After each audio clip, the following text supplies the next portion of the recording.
Bagaimana supaya saya bisa tenang dalam tidur? Ada obat fisik secara medis, ada yang non medis. Non medis itu apa diantaranya? Antum baca Al-Quran. Baca Al-Quran. Ya, karena Al-Quran itu bagiannya syifa diantaranya, memberikan obat ketentraman. Quran surah ke-17 ayat 82, paling kiri di pertengahan. Wa nunazzilu minal Qur'ani ma huwa syifa. Di antara ada ayat Al-Quran ada yang kami turunkan sebagai syifa. Syifa itu artinya di antara maknanya adalah obat yang diberikan dari penyakit yang sudah tidak ditemukan obatnya dalam dunia medis. Dia ada penyakit namanya daun, obatnya dawa. Sakit perut ada obatnya. Sekarang ada yang lagi rame di Vetri misalnya, ada imunisasinya, macam-macamnya dan sebagainya. Ya, ada obat sakit kepala, ada obatnya, itu daun, obatnya dawa. Tapi ada penyakit tertentu yang agak sulit obatnya. Bisa penyakit hati, namanya marad. Fi qulubihim maradun, Quran surah 2 ayat 10. Di hati mereka ada penyakit. Misal, maaf ya, penyakit sombong, penyakit iri hati, dengki, bawaannya kepusing, mikirin orang yang punya kulkas, Anda yang pikirin misalkan. Ya, Anda datang ke dokter, datang ke rumah sakit, nggak akan ada obatnya. Dok, tolong saya dok, saya pusing sekali. Kenapa? Itu setiap kita nggak beli barang baru, saya yang pusing. Anda nggak akan temukan resepnya.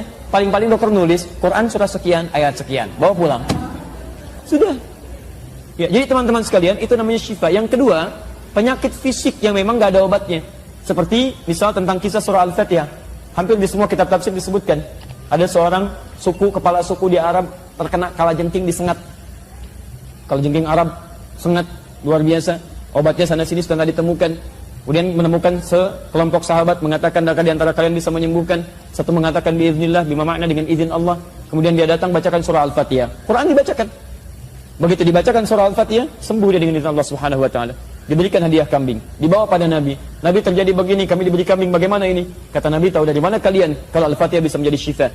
Ya, dengan izin Allah Subhanahu wa taala. Berikan bagianku, ayo kita makan sama-sama maksudnya. Jadi teman-teman sekalian, Quran baca. Dan salah satu kehebatan dari baca Al-Quran adalah Quran itu ketika dibaca tidak pernah bosan. Silahkan cek, ada yang pernah bosan baca Al-Fatihah? Tidak. Padahal sehari 17 kali Pak. Sehari 17 kali. Tunjukkan pada kami buku mana saja, bacaan mana di kepercayaan yang lain, dia cek baik-baik. Baca 17 kali dalam sehari. Kalau tidak bosan, silahkan tes. Bosan. Itulah bedanya, kalau bukan firman Allah, mustahil ada yang begitu. Gak ada yang bosan. Gak ada yang pusing. Ustaz, saya sakit kepala Ustaz. Kenapa? Baca Al-Fatihah. Gak ada. Gak ada orang pusing, orang bosan baca Al-Fatihah 17 kali dalam sehari. Itu luar biasa. Kalau bukan firman Allah, mustahil begitu. Dan hebatnya, lihat gini. Ini ada handphone. Ada tulisan Cinanya. Dibaca nggak? Kenapa? Tidak ngerti. Quran nggak ngerti, masih mau dibaca. Apa semua yang baca Quran tahu isinya? Tidak. Dan mau belajar lagi untuk baca. Mau belajar. Sedang apa Bu? Belajar baca Quran. Ngerti nggak? Enggak. Tuh cek. Ini unik, kalau bukan firman Allah, mustahil mau begitu. Tapi karena firman Allah, keunikan kedua ada.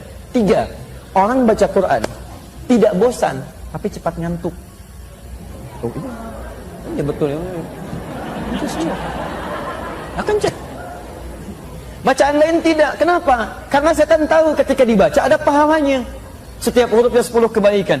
At-Tirmidzi, hadis 2910. Man qara'a harfan min kitabillah 10 hasanat. Falau 10 hasanat. Siapa baca satu huruf dari kitabullah 10 kebaikan. Setan tahu orang ini baca, enggak mungkin ada orang baca Quran cuma satu huruf, mustahil.